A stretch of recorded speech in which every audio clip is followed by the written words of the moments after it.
Rhythms of Time. These last two series are about celebrating each moment of life. And of course, each moment has its own flavor, and no moment is ever really repeated.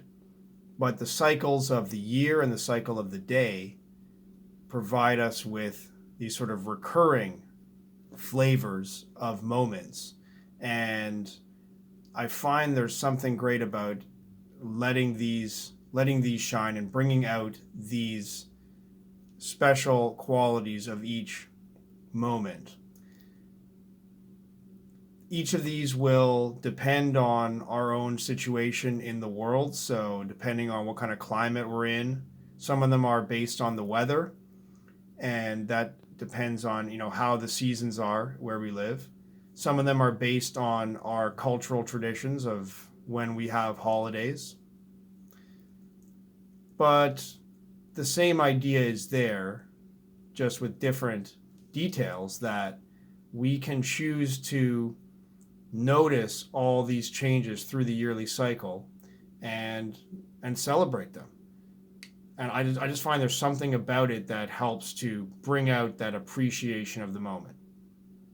So for the year, for me, we have, of course, New Year's.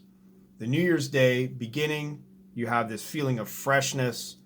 Anything can happen. There's a feeling of taking on new direction, a new sense of focus, a beginning of a new project. Just the freshness of that new year number helps to bring that out.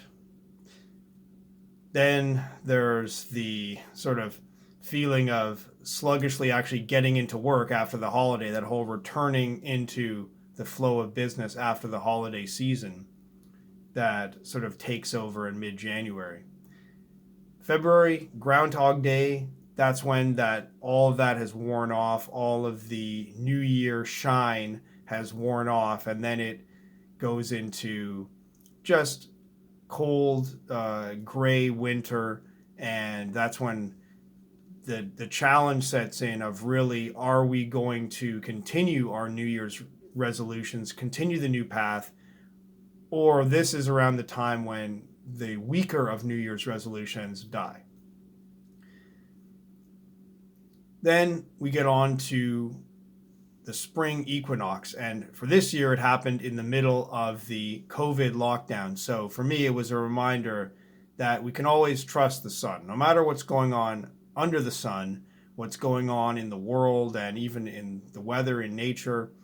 But the way in which the earth is spinning and spinning around the sun, it's very steady. There's nothing that's suddenly going to change it as far as we can expect. So there's just a feeling of trust that comes with the sun will always be brighter and will come back in the spring, no matter what else is happening. Then as we go into the summer, there's this feeling of heading out into the sunshine. There's a feeling of going out into the world, having an adventure, building something, planting something, going something new that is created in the summer. We reach the midpoint of summer, that feeling where you can just start to feel that return coming back down again. The sun is starting to go back.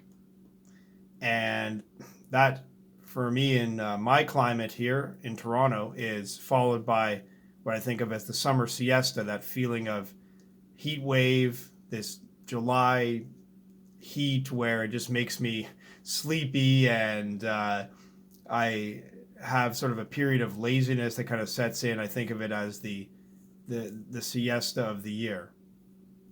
Then it goes into late summer feeling, and that's when you can really start to feel the sun setting earlier, a little bit of chill in the night, and really get the feeling that summer is soon going to end. Goes into the equinox, suddenly we're on the dark side of the year. By November, we get into the really dark and cold feeling. Winter is fully set in.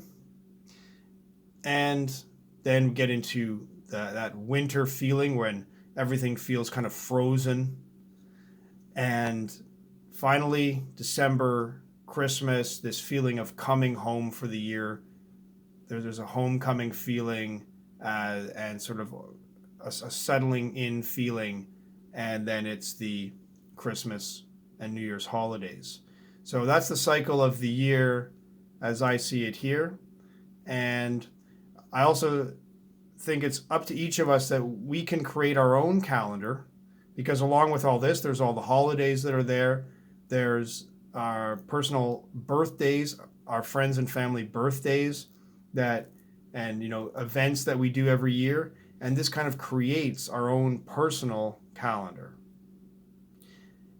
And so I'd be curious to hear from you, if like, what makes up your yearly cycle, your yearly calendar. What's something else that can be appreciated as part of this cycle?